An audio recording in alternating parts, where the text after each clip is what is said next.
आलमी समय के खास प्रोग्राम वोटर की आवाज में आपका खैर मकदम है। इस वक्त हम मौजूद हैं बदायूं पार्लिमानी हलके में। हमारे साथ काफी तादाद में लोग मौजूद हैं। इस प्रोग्राम के जरिए हम बात करते हैं जो इलाके की ओवरऑल प्रॉब्लम्स हैं, किस तरह की परेशानियां हैं। उसके अलावा बात करते हैं जो मुसलमानों के मसाइल हैं, चाहे वो सियासी तौर पर या माशी तौर पर।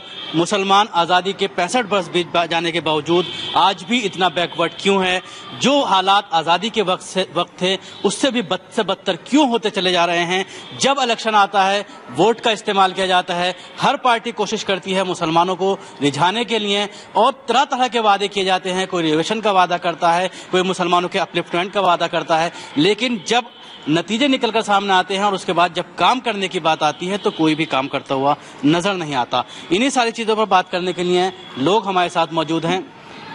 किस तरह के मसाइल हैं इलाके में, क्या परेशानियां हैं? देखिए, सबसे बड़ी यहाँ परेशानी ये है बदायूं में कि एजुकेशन की बहुत बड़ी कमी है। चूंकि हम भी एजुकेशन से ताल्लुक रखते हैं, एजुकेशन की एक बहुत बड़ी कमी है और किसी भी सरकार ने एजुकेशन के लिहाज से हमारे लिए कुछ भी नहीं सोचा। और सबसे बड़ी परेशानी यहाँ अस्पताल की है। जितने भी लोग यहाँ से जाते हैं वो बरेली, यहाँ आसपास में ही 50 किलोमीटर पे बरेली पड़ता है। बरेली जाने के बाद रास्ते में ही बहुत से लोग दम तोड़ देते हैं। तो यहाँ पर ये जो परेशानियां हैं ये बेसिकली यही परेशानी है, एजुकेशन और मेडिकल लाइन की बहुत बड़ी परेशानी है। एजुकेशन और अस्पताल की बात की, इसके अलावा और किस तरह के मसले हैं? मसाइल क्या है हिंदुस्तान में? आज़ादी के बाद से आज तक हिंदुस्तान का मुसलमान लगातार दंगों को झेल रहा है। किसी भी पार्टी ने हिंदुस्तान के मुसलमानों के लिए कुछ नहीं किया है। तमाम मसाइल जो हैं सिर्फ दंगों से जुड़े हुए हैं और जब तक दंगे इस मुल्क से खत्म नहीं होंगे मुसलमानों की फलाह बहबूदी के लिए कोई काम नहीं हो सकता। बिल्कुल, दंगों की बात की कि दंगे जब तक खत्म नहीं होंगे, जब तक अपलिफ्टमेंट नहीं हो सकता, लोगों को जब तक तहफ्फुज नहीं मिलेगा, जब तक वो कैसे सुकून के साथ जिएंगे। देखिए, हम लोगों को इससे पहले बहुत परेशानी थी। समाजवादी सरकार आने के बाद हम लोगों की बहुत परेशानियां कम हुई हैं। जब हम अपने स्थानीय कोतवाली से जब हम लोगों पर कोई बात आती थी तो आगे ट्रांसफार्मर है करीब 100 मीटर दूर पर, वहां लाइन लगा करती थी परेशान लोगों की और पुलिस लताड़ दिया करती थी। लिहाजा आज वो सब जगहें खाली हैं, सारे थाने कोतवाली खाली हैं, हम लोगों को कोई परेशानी नहीं है। बिल्कुल, इन्होंने बात की जिस तरह से एजुकेशन को लेकर आप इंस्टीट्यूट इस इलाके में चलाते हैं एजुकेशन का जी, तो किस तरह के केसेस आपके पास आते हैं? क्या बच्चे ड्रॉप आउट केस इस इलाके में ज्यादा है या हायर एजुकेशन में कितने बच्चे जा पाते हैं? हायर एजुकेशन में तो जा नहीं पाते हमारे ज्यादा बच्चे, क्योंकि हमारा बेसिक एजुकेशन ही रोटेट है। हमारा बेसिक ही प्रॉब्लम है। बेसिक एजुकेशन हमारे कम से कम बताइए कि बहुत ही पिछड़ा हुआ है। और जैसे कि आपकी गवर्नमेंट की रिपोर्ट आई थी उसमें हम बॉटम पे थे, बॉटम में नंबर 2 पे थे, यानी कि सबसे आखिर में हम पिछड़े हुए। तो यहाँ पर बेसिक एम्यूनिटीज के साथ हमारे एजुकेशन जो स्टैंडर्ड है बहुत खराब है। और हम जो बेसिक स्कूल से लेकर जूनियर चला रहे हैं यहाँ पर बहुत ही मसाइल दरपेश है। एजुकेशन के नाम से यहाँ पर हम ठगे से महसूस करते हैं। हमारे पॉलिटिकल पार्टी, जिसके लिए मैं किसी का नाम नहीं लूंगा, सभी जिम्मेदार हैं, क्योंकि हमारे यहाँ लीडरशिप क्राइसिस रहा। लीडरशिप क्राइसिस कहाँ इसलिए रहा कि हमारे एजुकेशन लिए हम इक्विप्ड नहीं है, एजुकेशन लिए हम बैकवर्ड हैं, तो हमारी अपनी सोच नहीं है। तो जितनी भी पार्टीज हैं हमें ठगा से महसूस किया है, हमें डिस्पोजल की तरह इस्तेमाल किया है और यूज करा और फेंका है। तो इस तरह से ये बिल्कुल एजुकेशन की वजह से ये डिसाइड नहीं कर पाते कि वोट किसको देना चाहिए, कौन हमारे लिए सही काम करेगा, किस नुमाइंदे को हम चुने जो हमारे लिए बेहतर होगा। क्या क्या यहाँ सारे नुमाइंदे और राजनीतिक दल एक जैसे ही हैं। किसी का कोई मकसद नहीं है विकास के लिए। ये वोट के सौदागर हैं। जब चुनाव आता है तो एक योजनाएं बनाते हैं झूठी और ऐसे झूठे वादे करते हैं। जैसे माननीय सांसद जी ने तमाम विकास के वादे किए, किसानों के लिए क्या मिला? आज यूरिया ब्लैक में है, 3 महीने से समितियों पे यूरिया नहीं है। गन्ने की सरेआम मंडियां चल रही हैं। गन्ना फैक्ट्री का दोहरीकरण के लिए कहा, किसान ठगा सा महसूस हो रहा है। गन्ने का पेमेंट नहीं मिला, होली फीकी हुई, किसान आत्महत्या कर रहा है। इससे ज्यादा प्रदेश में क्या दुर्दशा होगी? जो धरती पुत्र की सरकार में और किसानों के लिए ही कुछ नहीं मिला। किसान जो है आज बहुत पृष्ठ है, ऐसी हालात में है। यहाँ पर नहर नहीं है, ट्यूबवेलों का बिल्कुल किसान पूरी तरह से यहाँ पर परेशान है जी। देखिए, बात मुसलमान की हो रही है तो मुसलमान पे ही मैं ये कहूँगा कि केंद्र सरकार इसके लिए मुसलमानों की जो दुर्दशा है उसके लिए जिम्मेदार है। तो सरकार किसी की भी रही हो वहाँ पर, इससे कोई मतलब नहीं किसकी सरकार रही। मुसलमान जो आज इतना पिछड़ गया उसके पीछे केवल केंद्र सरकार है, उसमें कुछ हिस्सा उसका भी रहा है। उत्तर प्रदेश सरकार ने भी कुछ काम नहीं किया, लेकिन जब से समाजवादी सरकार बनी मुसलमानों को ये महसूस। समाजवादी सरकार ने 18% रिजर्वेशन की बात की थी जब वोट मांगा था, कितना उस पर अमल हुआ? क्या अपलिफ्टमेंट उस पर चल तो रहा है, काम चल रहा है लगातार। कमेटी गठित है, उसके अंदर काम कर रहे हैं अखिलेश जी उसके ऊपर, और हमें उम्मीद है कि हमारे लिए बहुत कुछ करेंगे। नेताजी हमारे लिए बहुत कुछ करेंगे। कोई एक नेता तो है जो कम से कम मुसलमानों की बात करता है, बाकी तो सब दिलासा देते हैं। और ये सन 65 साल का जो इतिहास है बदायूं का या पूरे यूपी का, पीछे आने का कारण कह रही है कि दिलासे तो दिए गए, किया कुछ नहीं गया। केंद्र में सरकार हमेशा एक ही पार्टी की रही, ज्यादातर वही लोग सत्तासीन रहे। मुसलमानों के लिए कुछ नहीं किया, वोट तो चाहिए मुसलमानों का, उसके लिए करेंगे कुछ नहीं। जहाँ तक मुसलमानों की बदायूं की बात है तो बदायूं जनपद शुरू से पिछड़ा रहा और समाजवादी पार्टी की पिछले 3.5 साल की सरकार में काम हुए और इस 2 साल की सरकार में काफी मुसलमानों के लिए काम हुए हैं। बड़े बेटियां हमारी बेटी उसका कल जैसी योजना चलाई गई है, जिससे मुसलमानों का उम्मीद है कि जो पिछड़ापन है वो दूर होगा। बिल्कुल, इनका कहना है जो यूपी सरकार के जरिए जो स्कीमें चलाई जा रही हैं उनसे थोड़ा बहुत फायदा हो रहा है। मैं सबसे कितनी कारगर हैं स्कीमें, कितना फायदा लोगों को मिल पा रहा है? मैं सबसे पहले तो अपने साथी भाई की बात का जवाब दे दूं। उनके किसानों के लिए कुछ नहीं हुआ। अभी कुछ दिन पहले 50,000 रुपए तक का जो कर्ज था किसान के ऊपर समाजवादी की सरकार में माफ हुआ है और जिसका चेक वितरण अभी बहुत जल्दी सांसद धर्मेंद्र यादव जी के हाथों से हुआ है। और एक दूसरे साथी भाई का ही मैं जवाब दे दूं एजुकेशन के बारे में और हेल्थ के बारे में। मेडिकल कॉलेज की बुनियाद रख गई, बहुत जल्दी मेडिकल कॉलेज बनकर तैयार हो जाएगा। और रही एजुकेशन की बात तो डिग्री कॉलेज नॉर्मल स्कूल की जगह महिला डिग्री कॉलेज का शिलान्यास हो चुका, आचार संहिता लग गई है, बहुत जल्दी इसका काम भी शुरू हो जाएगा समाजवादी सरकार। जैसा अभी हमारे भाई ने कहा कि सांसद धर्मेंद्र यादव जी ने कुछ नहीं किया, तो बदायूं में एक ऐसा एमपी आया जिसने कुछ किया। अब तक एमपी बहुत बने, हर पार्टी के बने, लेकिन जो काम सांसद जी ने किया जनता के लिए, मेडिकल कॉलेज का, डिग्री कॉलेज का और इसके अलावा ओवरब्रिज का, इसके अलावा और सड़कों का काम, जो अपने आप में एक बहुत बड़ी बात है। बदायूं को हमेशा पिछड़ा जो लोग समझते थे, उस पे कहीं न कहीं सांसद जी ने काम करके आगे ले जाने का काम करा है और हमें उम्मीद है आगे भी वो काम करेंगे और हमारे बदायूं का नाम रोशन करेंगे। सच्चर कमेटी की कितनी सिफारिशात इलाके में लागू हुई हैं? सच्चर कमेटी की लागू तो हुई है, लेकिन इन्होंने कांग्रेस ने वादा किया था। सलमान खुर्शीद साहब कहते हैं कि हम लोगों से बात करेंगे, सारी पार्टियों से बात करेंगे, उसके बाद भी नहीं करा। ये सब खेल कांग्रेस का है, कांग्रेस ही करती रहती है।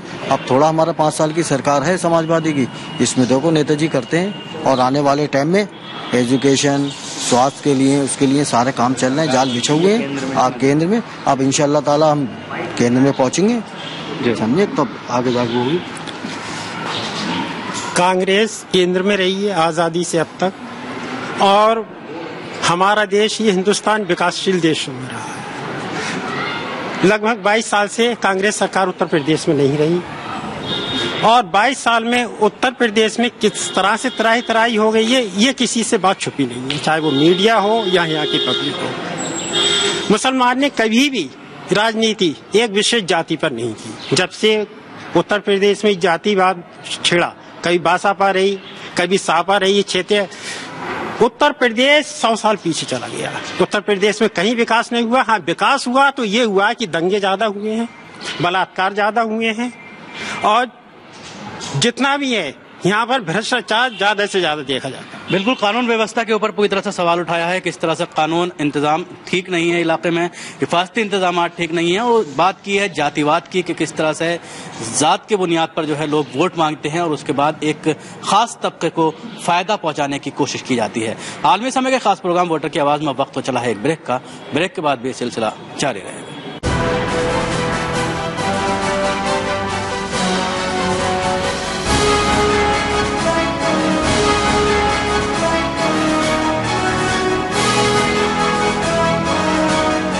पैसे का हॉटेस्ट फंडा क्या है? छुपाओ कम और दिखाओ ज्यादा।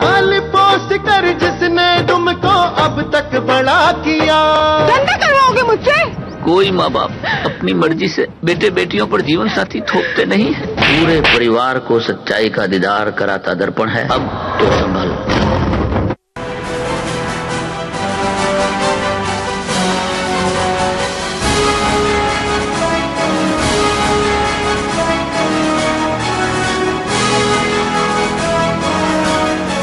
आलमी समय के खास प्रोग्राम वोटर की आवाज में आपका एक बार फिर से खैर मकदम है। इस वक्त हम मौजूद हैं बदायूं पार्लिमानी हल्के में, हमारे साथ काफी तादाद में लोग मौजूद हैं। हम बात कर रहे हैं कि आखिर मुसलमान आजादी के बाद इतना क्यों पिछड़ गया है, क्या वजूहात रही हैं।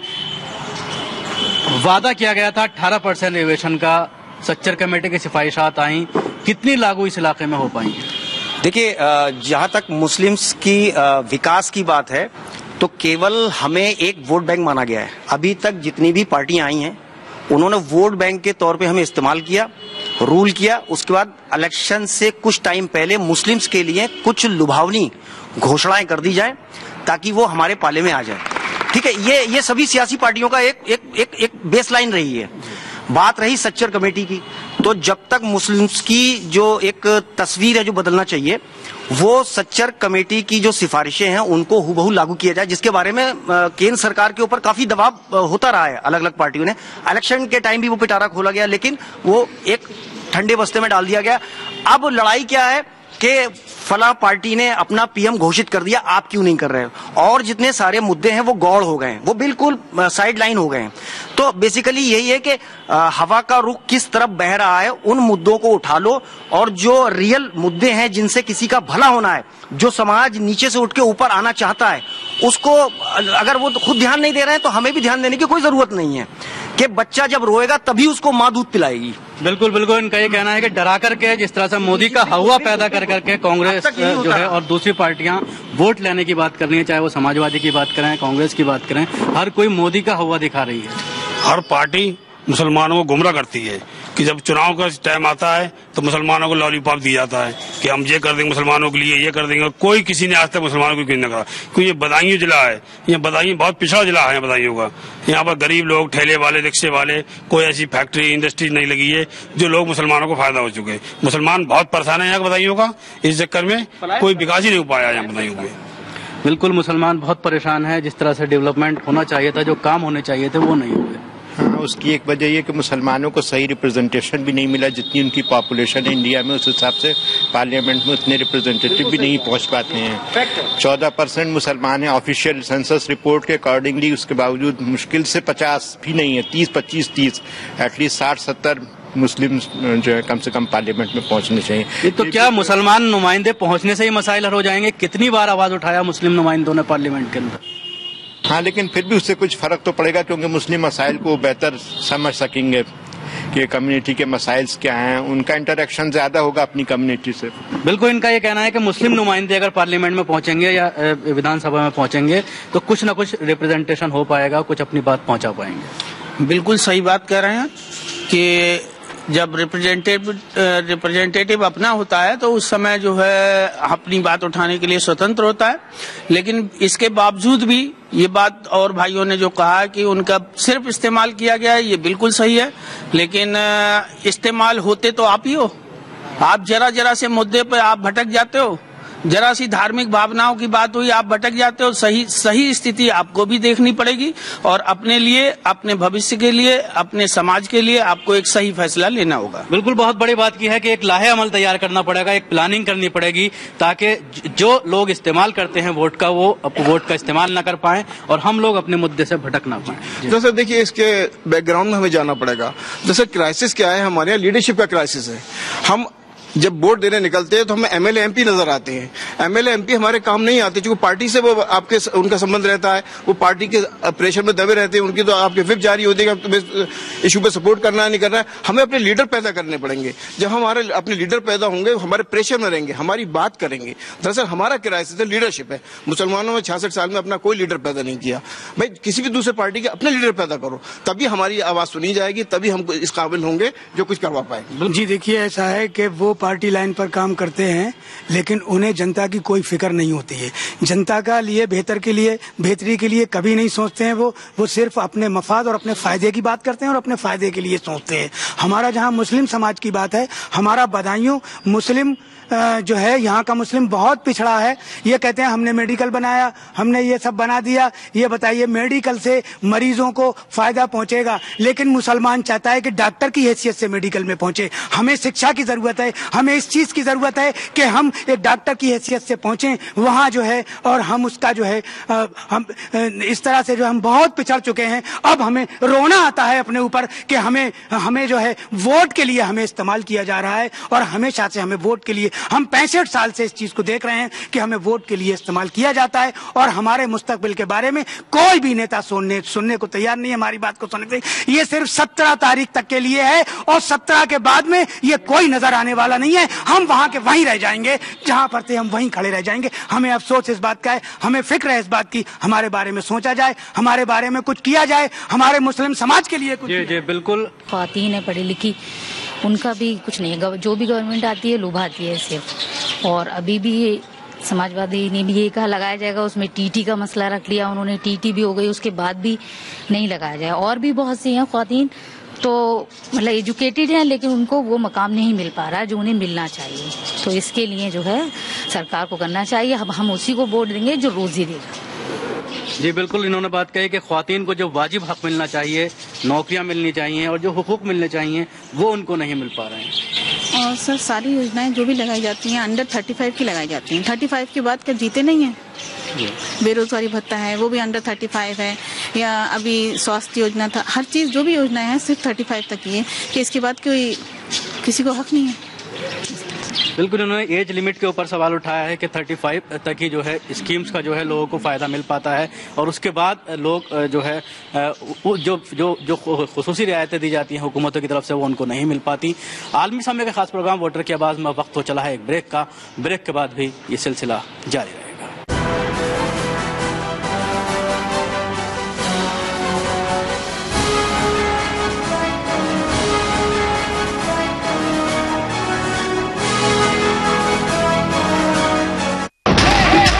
तुम्हारी हरकतें कुत्ते की दुम और कतरीना की हिंदी ऐसी है जो कभी सीधी हो ही नहीं सकती। और आजकल उसकी हिंदी अच्छी हो गई है। अच्छा खासा रणबीर कपूर मिल रहा था लेकिन इनकी किस्मत में तो शक्ति कपूर ही लिखा है। आओ! क्या ठोकता है ठोकता है ठोकता है।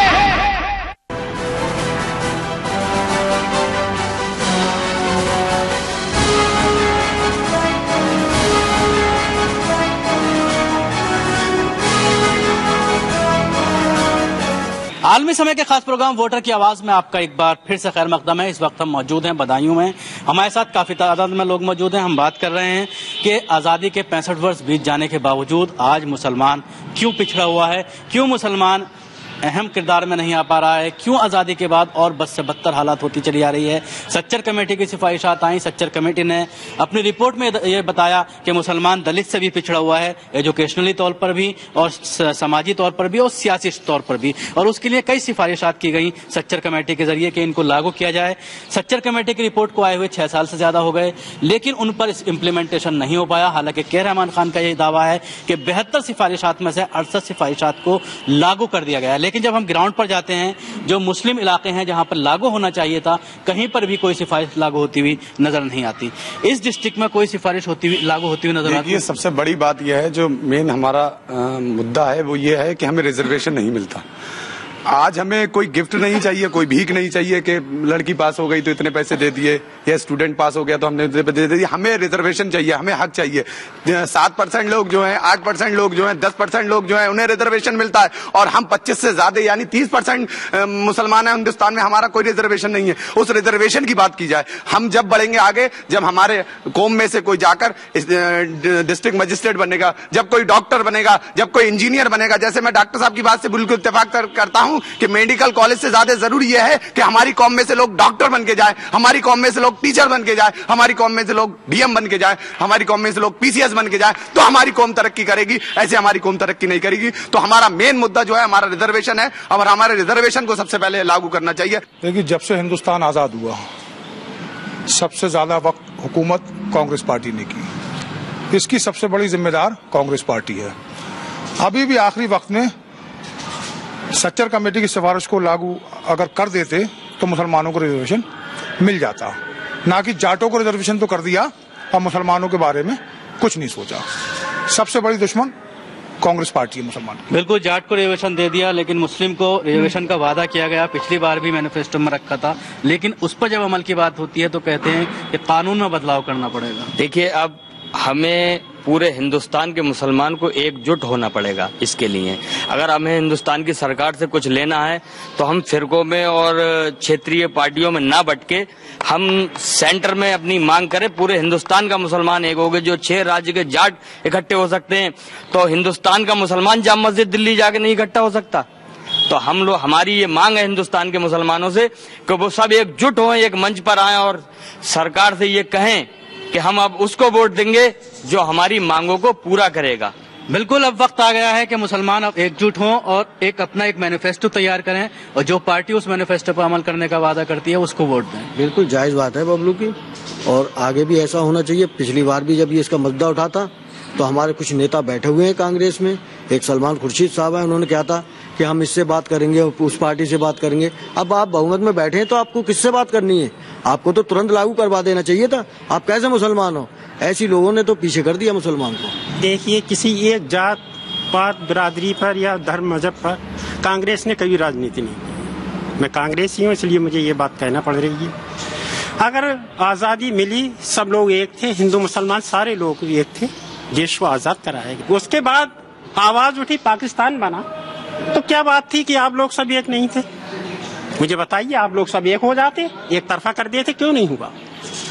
और जहां तक बात है विकास, पूरे हिंदुस्तान में हुआ है तो सारी जात बिरादरियों का विकास हुआ है। जो मसाइल यहाँ पर निकलकर सामने आ रहे हैं, आखिर इन सारे मसाइल पर हमेशा बात होती है, इलेक्शन आता है, वोट मांगा जाता है, तो हल क्या है इसका? किस तरह से इसका सोल्यूशन निकलना है? देखिए, हल के लिए तो सबसे पहली बात यह है कि मुस्लिम्स की शिक्षा के ऊपर बेहद जोर दिया जाए। चाहे सरकार कोई सी भी आए, उसका एक पूरा सिस्टमेटिक ढंग से शिक्षा के जोर शोर पे, प्रचार प्रसार पे, और हमको मतलब वो हक पहल की जाए।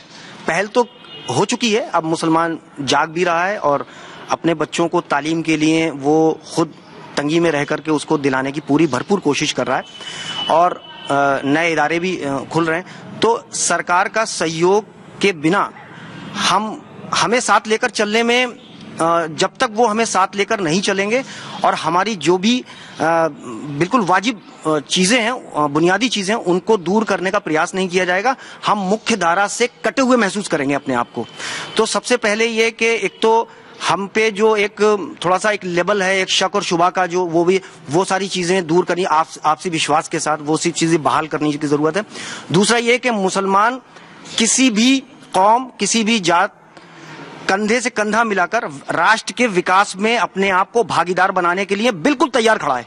आप हाथ बढ़ाकर के उसे ऊपर उठाइए, तो हम कंधे से कंधा मिलाकर राष्ट्र को मजबूत बनाने के लिए बिल्कुल तैयार खड़े हैं।